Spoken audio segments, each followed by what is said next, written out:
Hola, ¿qué tal? Welcome back to Professor Jason's three-part series on pronouncing consonant letters and sounds in Spanish. In part 1, we looked at B and V and went through the letter J.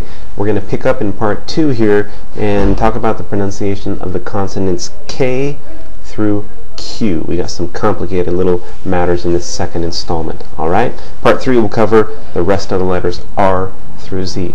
So here we go with K through Q.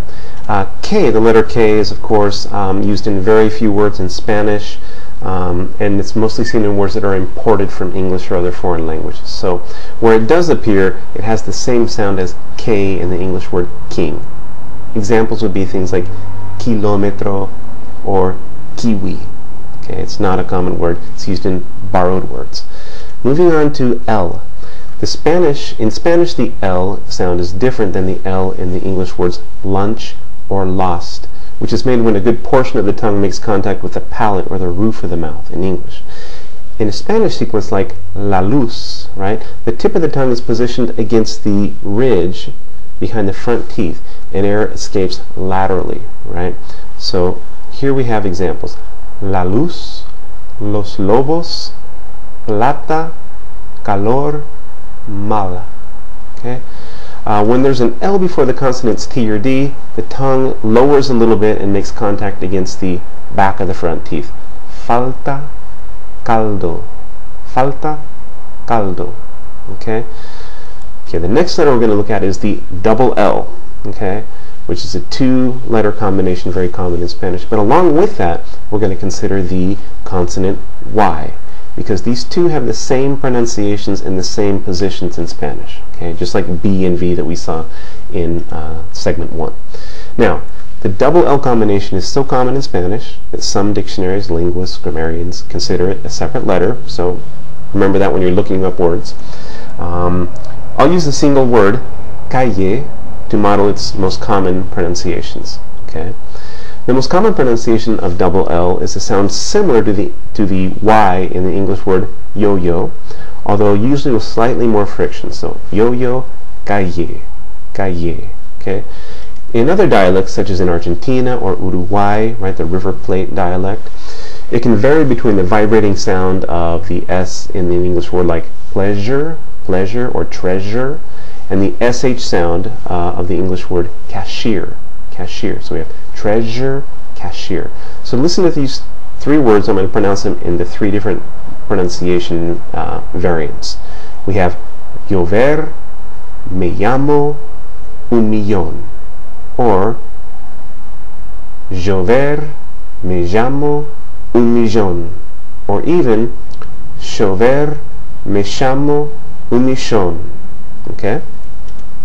Similarly, the letter Y can have the same types of pronunciations, right, when it appears between vowels and in word initial position. Okay, so ayer, rayo, yo, ya, yeso, or ayer, rayo, yo, ya, yeso, or ayer, rayo, sho, sha, sheso. Okay. Again, those last two pronunciations are more typical in the Argentine, River Plate, Uruguayan region. Now, also at the beginning of words after pauses or after the letter N, the letters Y or even double L, in some dialects can have a sound that's actually closer to the English J in the word jump, for example. So it could be yo, ya, cónyuge, or un llamado. Okay, so you have those really 3 or 4 variations for these two, the double L combination and the Y. However, when the letter Y appears on its own, completely alone, as you know, it means the letter V, or the, and it has the same sound as the vowel E represented by the letter I. So, I, or sal y pimienta, sal y pimienta. Okay? Moving on to M. The pronunciation of the letter M is similar to that of the M in the English word men. Okay? The M sound is most common at the beginning of words before vowels, as in words like monte, Maria, and mesa. Monte, Maria, mesa. Okay? Or it can happen internally before the P or K letters in words like campana, bombero, campana, bombero.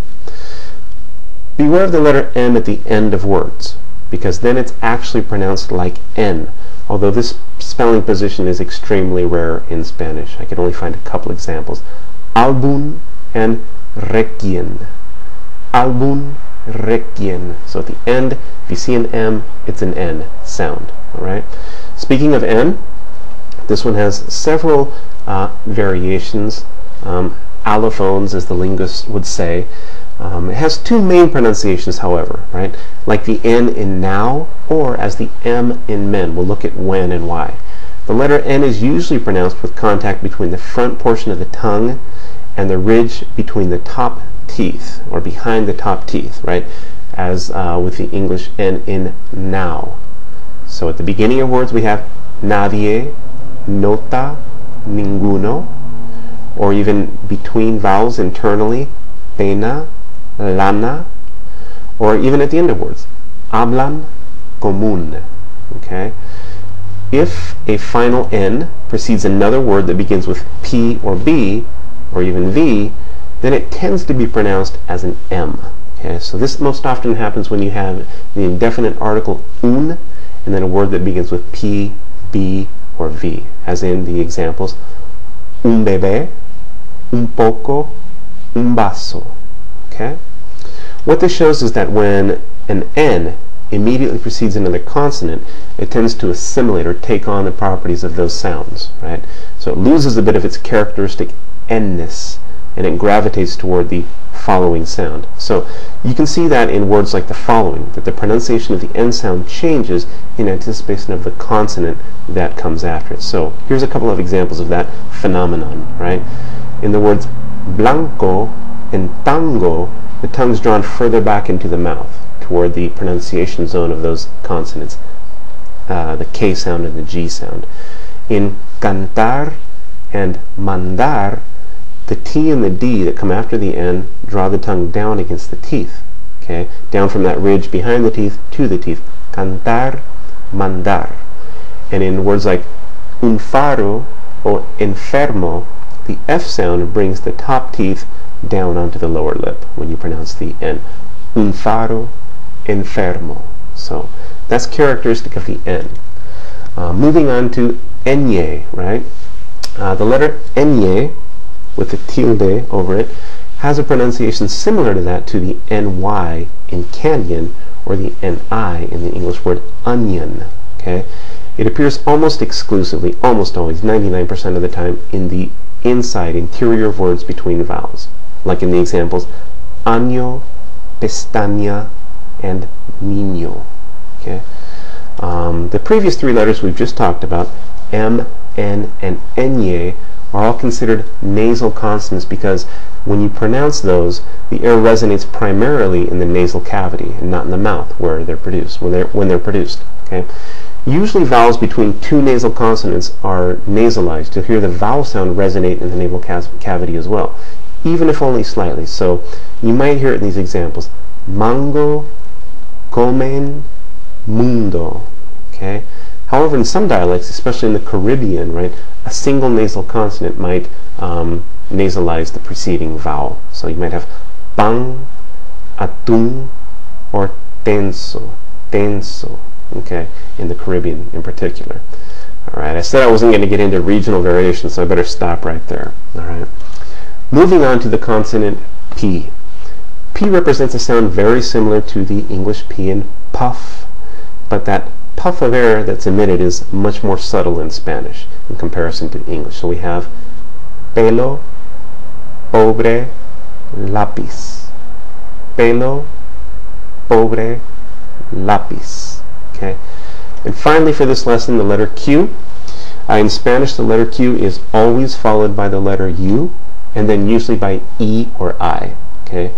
The Q-U combination is pronounced as the K in the English word king. A few examples. Que, queso, quien, quiero. Okay? So this has been lesson 2. We've seen the consonants what? K through Q. All right. Join me, I hope, for lesson or segment 3, in which we're going to see the remaining, the R's through the Z. And I hope this has been helpful. Again, rewind, repeat the examples many times until you've mastered the sounds, and I'll see you guys in segment 3. Hasta pronto. Ciao.